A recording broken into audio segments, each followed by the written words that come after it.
Welcome back to Fat Fully. My name's John. I'm 50, bald and fat, and this is my dog Bob. Having spent the last 15 to 20 years working as a professional captain on super yachts, on offshore vessels, building wind farms, mine clearance, I've now hanged my hat up to now focus on the passions and the hobbies that I have, living here in France, motorbiking and paramotoring. So join me on this adventure where I meet the most incredible people. And still to this day, I don't know why they call him Bumcrack. So I had the pleasure last year of flying with Richard Dolan. I got your name right this time, Richard. And I just watched him complete an epic flight across from west to east of Australia. So got in touch, and Richard was free, and he came out and joined me for a week's flying. He runs acro courses and SIV courses around the world and does adventure trips, and was looking for a venue. So he came out to meet me, have a nice interview, which you'll be seeing later, along with scoping the place out so he could bring future VI trips with him. Really great guy, had a lot of fun. So I hope you enjoy today's video. You're not going to make me look bad, are you, John? I said that. You're going to cut all the bad bits out. What I'm going to do is at the end of all of this, with all the nod shots and the headshots, I'll be saying, no, are you homosexual, Ian? Yeah. That's media in general. That's media. I know. It's just I'm showing the someone being really polite on an interview and blah blah, and then cut to fuck. Absolute assholes. Yeah. So I know how you're going to play it.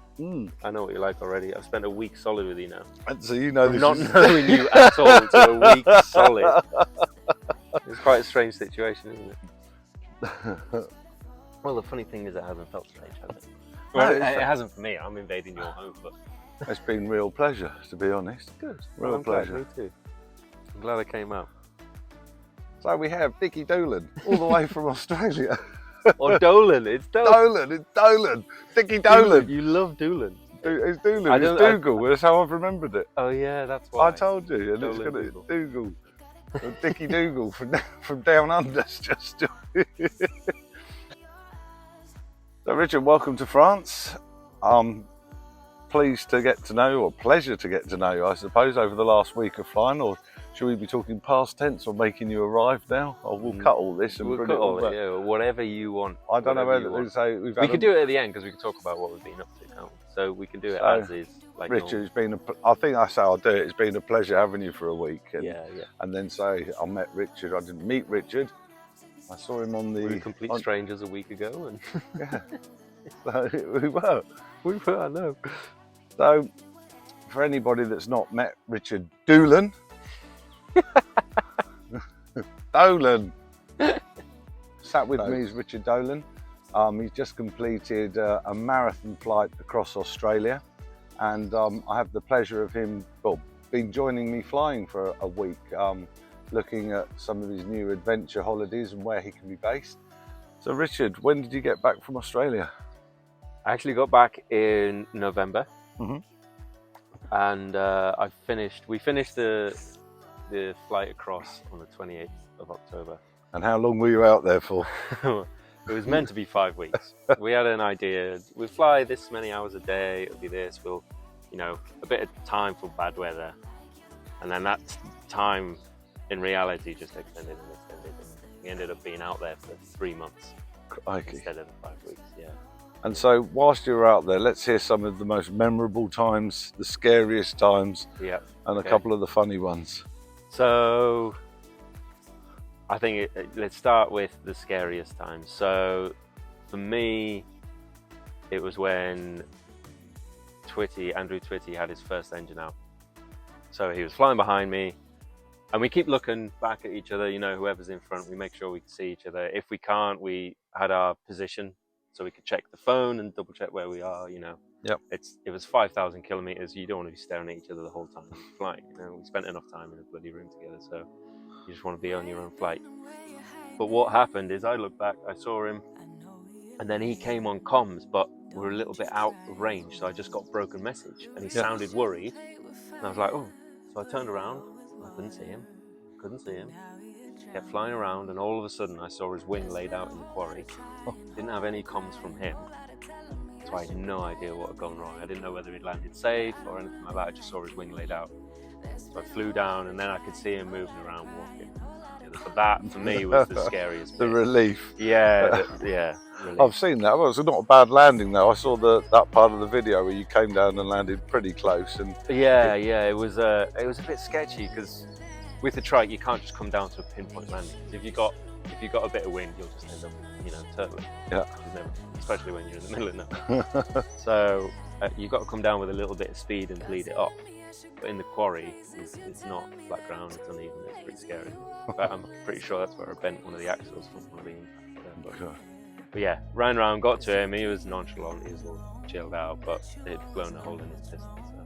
How long did it take to get all the parts and get that repaired and back in the area? Well, we were quite prepared going out there. So Twitty carried, he had all of his case of spare parts, I had my case of camera gear and this, that and the other, and we kind of worked it that way. So, and we both had the tools to do it, but it took us a few days it took us a day to repair the piston, because we took the spare piston with us.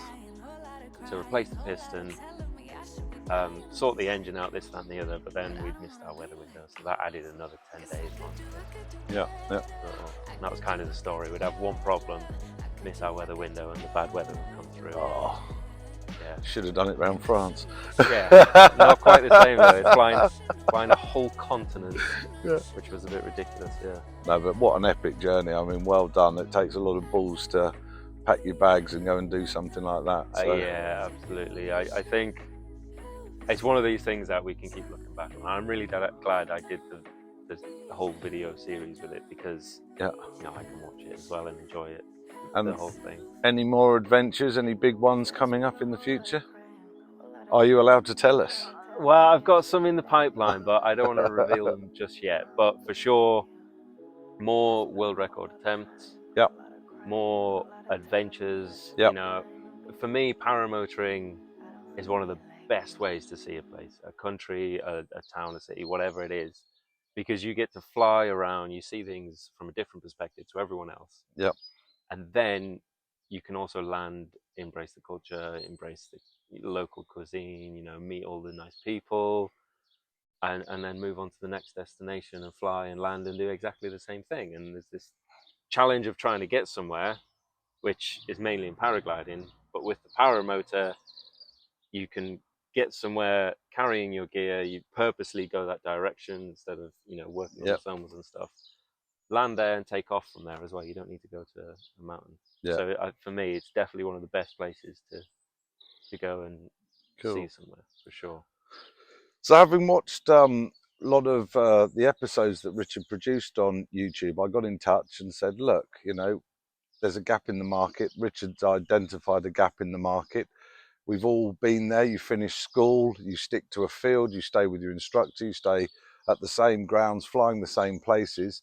And to sort of start honing your skills, what's the next step gap? How do you get coaching? How do you improve on that? How do you expand it? How do you build your confidence up? And even, 6 months of flying from the same field, you lose a lot of the knowledge. You're not using it. You're not looking at NOTAMs. You're trusting other people's decisions, or you understand the sites. So when I contacted Richard, I sort of introduced what we were doing here in Paramotor, France. And Richard was looking for locations all over the world to run adventures. And I thought, what a brilliant person to have as an ambassador of Paramotor France. We've got a lot of amazing sites. So Richard came out a week ago. Unfortunately, we had 3 days of not good weather, but that got us a lot of time to get to know each other. And anyway, as you can see, the sun's come out, the wind's dropped down, and we've had 5 days now of beautiful flying. So Richard, how have you found the flying here? What's your take on it? And well, yeah, I think exactly what you were saying is why I want to set these things up. So when I first came out of school, I was very lucky. I worked for Parajet at the time. I was surrounded by pilots, and very good pilots. Yep. Likes of Kester Haynes, who has flown for years all around the world, a very capable pilot. And easy to speak to him about advice, this, that, and the other. We had a flying field that we could go to, all of these things, and then that connection at Parajet linked me up with loads of different places. But I'm very aware a lot of people don't, they're not so lucky. Yep. So they come out of school, they might spend a week abroad training, come back to the UK, Yep. and then they go, what now? I need to try and find a field, or I need to try and find a community. And you get fly-ins. Yep.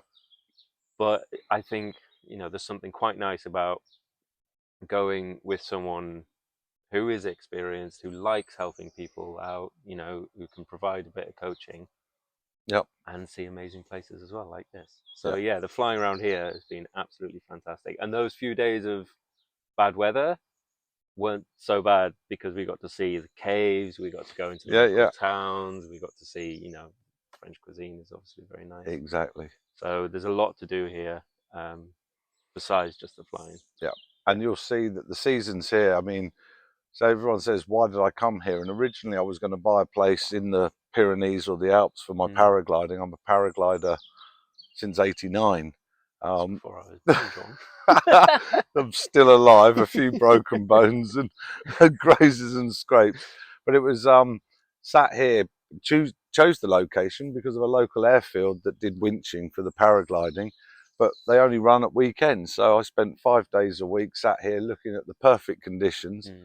And then I'd like to say I turned to the dark side and took up paramotoring, but I've got to be honest, I absolutely love it. It enables me the freedom to go, it's flyable, I'm going today and now, and that's where I'm going.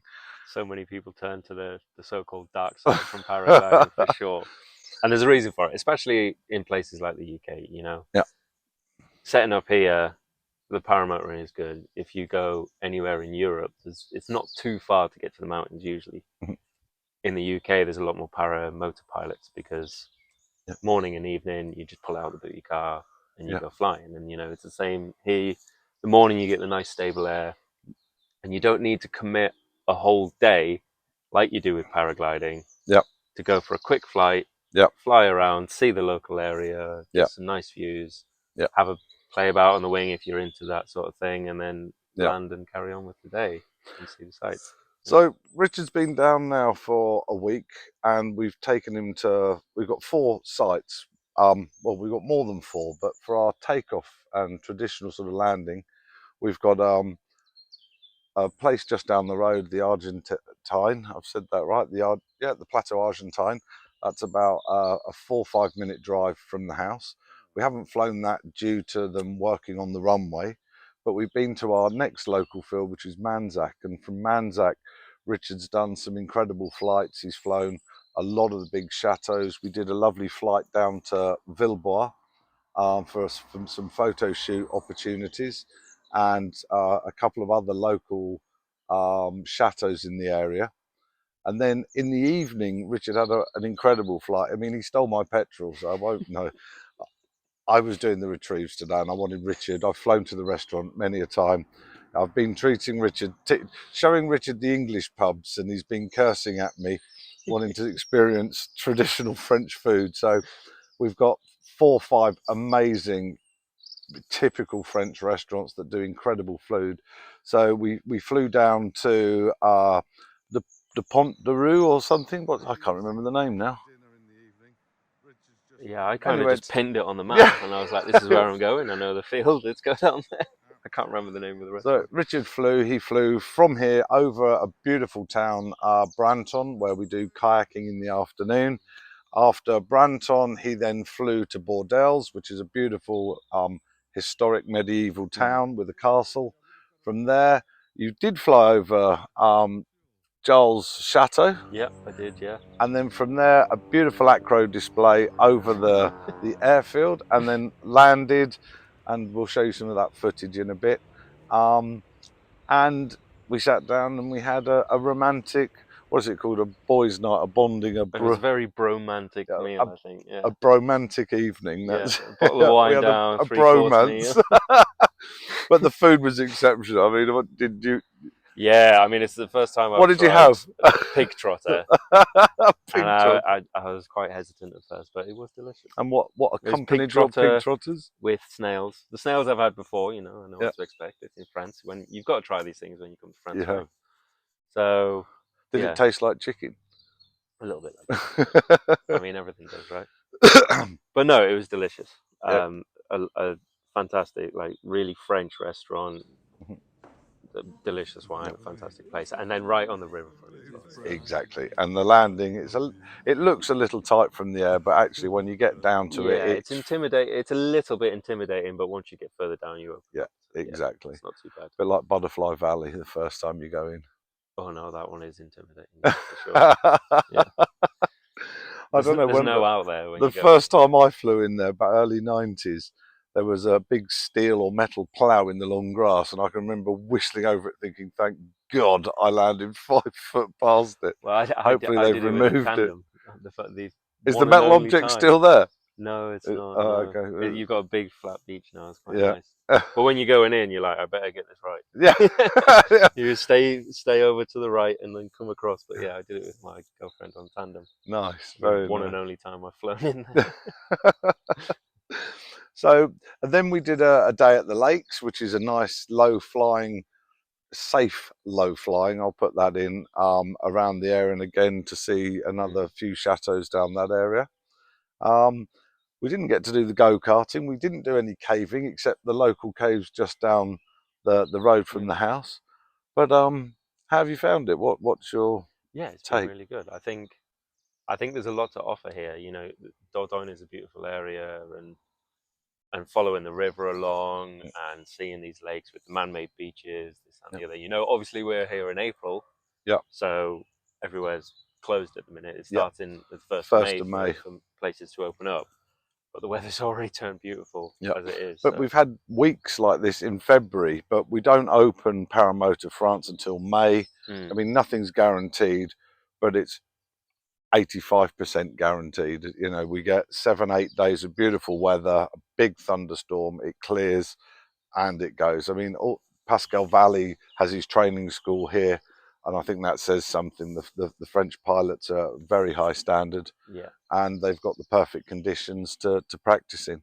yeah, So, what I like about the area is it's perfect for experienced pilots, mid-term pilots, and again the area that you're focusing on, which I think is a key part for people like yourself to be focusing on to build up that experience and to share the knowledge that you've gained. absolutely, yeah. So I want to open it up to experienced pilots or people who've come out of school. They've done a little bit of flying, they've got the qualification, but they want that sort of safety net, It's if you hand like. holding. It's a kind of a hand holding.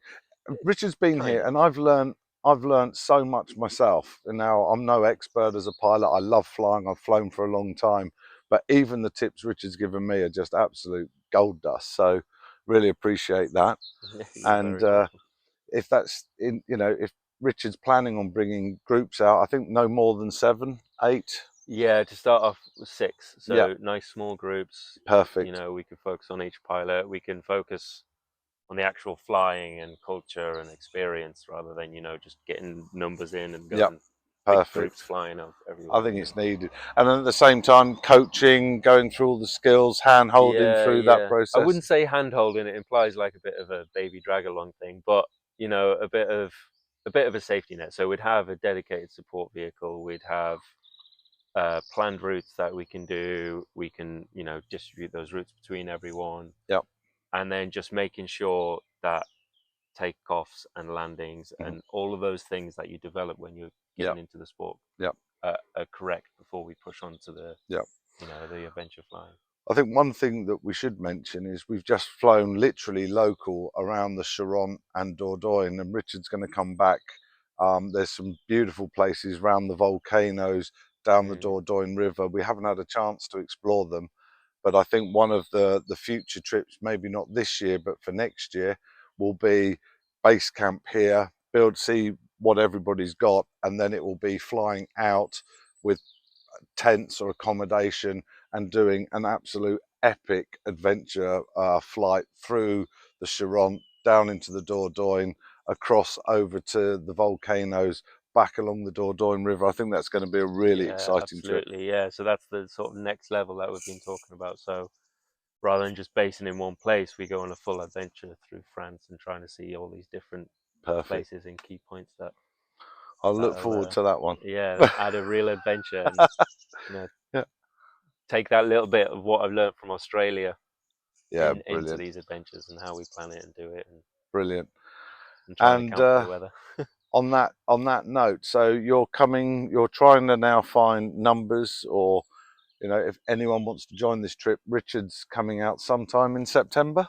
Yeah, so depending how the season goes, if we confirm up plans, everything like that, then September we'll be planning to bring out a week's course, Brilliant. setting up here, flying around the local area, seeing all these amazing places, Brilliant. and stopping at all these really nice restaurants. And I look forward to having you again. It's Yeah, been absolutely. great. Well, thank you very No, much for thank you. having It's me. been an Cheers. absolute pleasure. Yeah, Cheers. Much appreciated. Well, this is Richard, and it's goodbye from me, goodbye from him. I'll probably cut that one, but that's the beauty of it, because we both do this. We know where we're like, oh no, this is embarrassing. Ah, don't worry, you've gone through that. I've gone through that. we're going to cut this and do it again. Let's see that again in video replay. Roll VT. Yeah, fingers crossed. And safe journey. Take care, all the best, and see you soon. Cheers, mate. All the best. Bye bye. Well, that was Richard just departing. So what an amazing guy. Going to miss him and look forward to seeing him again. But there, that's it, folks.